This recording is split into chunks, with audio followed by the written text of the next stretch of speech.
नायथारदोंसै आंबो नायाखै दै ओमफ्राय मा बुस्थु बेलाय नायनो गोसो जाथारबाय नामा बर'गा ओइ हट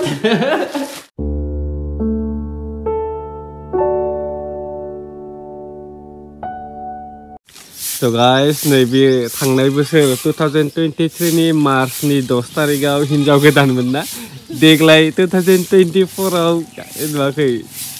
लामा सिबगासिनो मानसिनि लाइफआ बोसोरसेयाव बेसेबां सोलाय नुवाखै थांनाय बोसोराव आं मामोन देग्लाय आरो मामोन थांनाय बोसोराव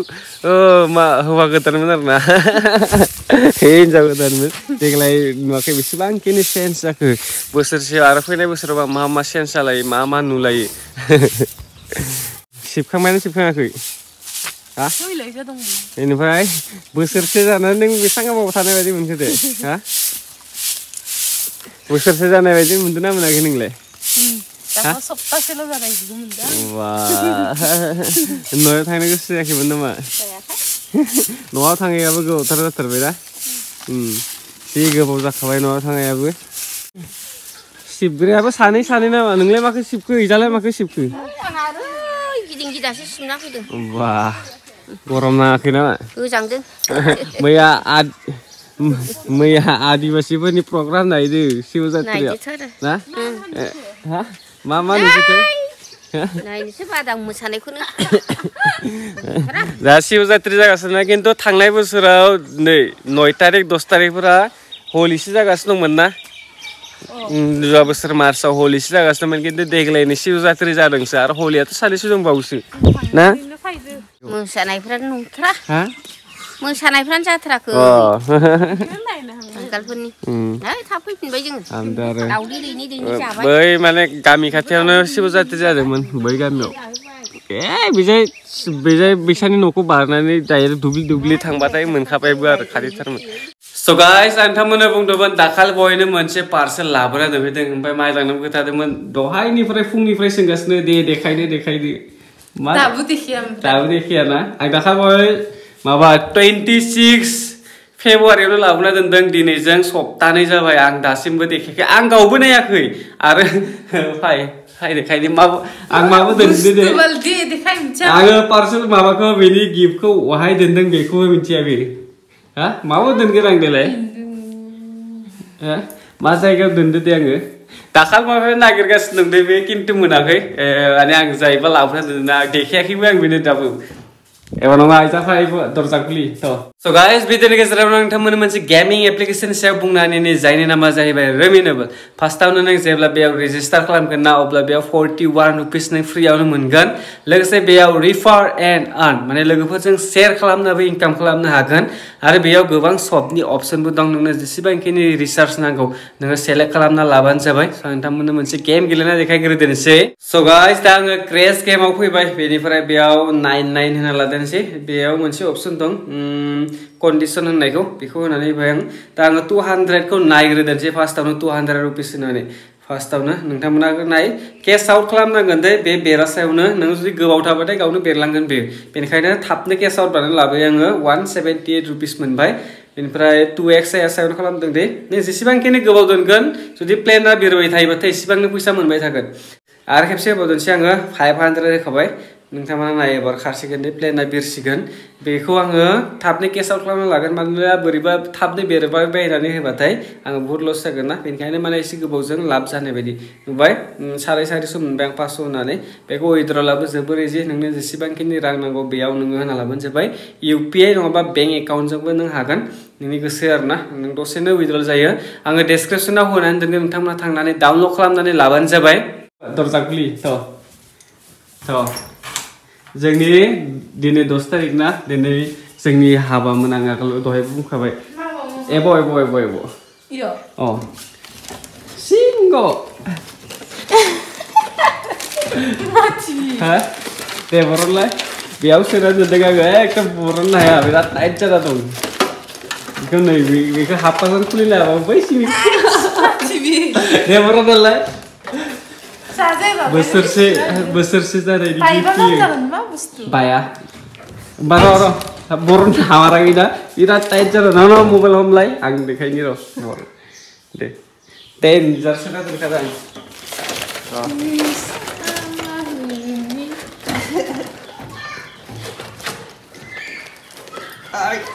Karas keren dong kok.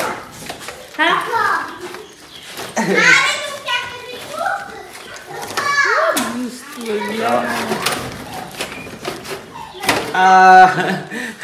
Hai, no. Besar sih dah di gift ye. Jadi masa tahu? Hah? Masa tahu? Unboxing kalam lay. Deh, video ko jeebo cut kalam la nama ang lay. Hai thadim sih. Anggo ne akhi dei. Omprai ba bustu lay. Nai di gusto terbeda, ay pernah gawat, ay hot.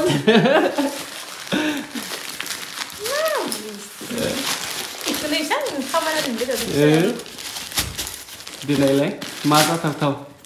Rara, nangtamuna guess kalam lay masa kan biar mana yang pas tahu isi maba kalam yang bungnani ini isi hin ini yang biar gan grazem grapu nonga, zagrapu nonga. Kangra जोमग्राबो नङा जाग्राबो नङा ओमफ्राय माने gift होनाया बोसोरसेनि gift होनाया माने थाबाय थाथों बेफोरबायदि सानदों आरोना फार्स्ट जोंनि बे फार्स्ट ना बोसोरसे जानायनि ओमफ्राय जाबाथ' जोबलांगोन बियो ओमफ्राय गानबाबो जामलांगोन जाहाथे बे जोबाबो जामाबो बेफोरबायदिनि थाखाय बे बेफोरबायदि गिफ्ट लाना फैदों आं माइदों जाहाथे बे जामाबो बियो आरो जोबाबो हा दे मा जाथावथाव नोंथांमोनाबो कमेन्ट खालामनानै सानलाय हायोबा भिडिअखौ स्टप खालामना लाखिथ'नानै सान ओमफ्राय कमेन्ट खालाम एडभान्सआवनो आयै दे नाय मा जाथावथाव मा ओंखारदो माबि गानग्राबो नङा जाग्राबो नङा होनदों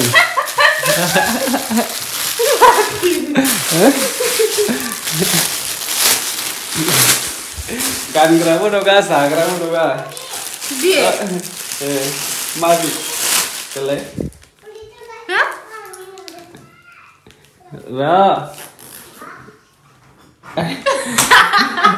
माबे माबे देलाय मोजाङै बुंलाय Ayo. Bener-bener ya kalai? Mana nang gitu? Ji mau santar mau tuh. Hah? Mana nang gitu? Jahatnya, माबानो थाङा आरोना बेनि थाखाय आङो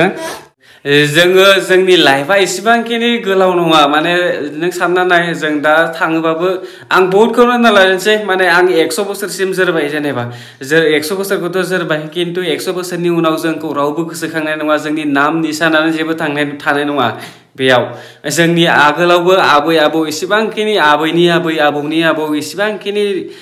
माने लारि लारि फैगासिनो जों दा बिसोरखौ गोसोआवनो गैला दा सानना नाय दा जोङो दङ जोंनाबो मोनसे समाव फैगोन जोंखौ लास्टाव रावबो गोसोखांनाय नङा बेनिखायनो जोङो दा जों थासान्दियाव जाखिनि फिसा फिसा जोङो सेलेब्रेट खालामनो हायो माबा मोनसे सोरखौबा अननाय होनो हायो सोरनिफ्रायबा अननाय लानो हायो बा माबा मोनसे जों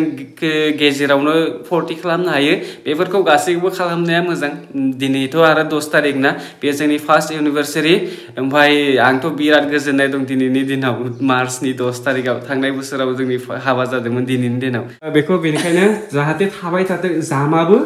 जाजायाबो गानजायाबो बेफोरबायदि नै बेखौनो जाला दाखालि होनो गोसो दंबाथ' गाननो थाखाय दख'नाबो होजायोमोन जानो थाखाय माबा मोनसेबो होजायोमन दा गस्लाबो माबा दंलाय नै खोमाया गावबा गावथारना होलाय आं मोजां देखायनि बापारे हा नों लानो न ओइ जोंना तुमपु फैना दं खाथियाव ओमफ्राय मारा नांखो दे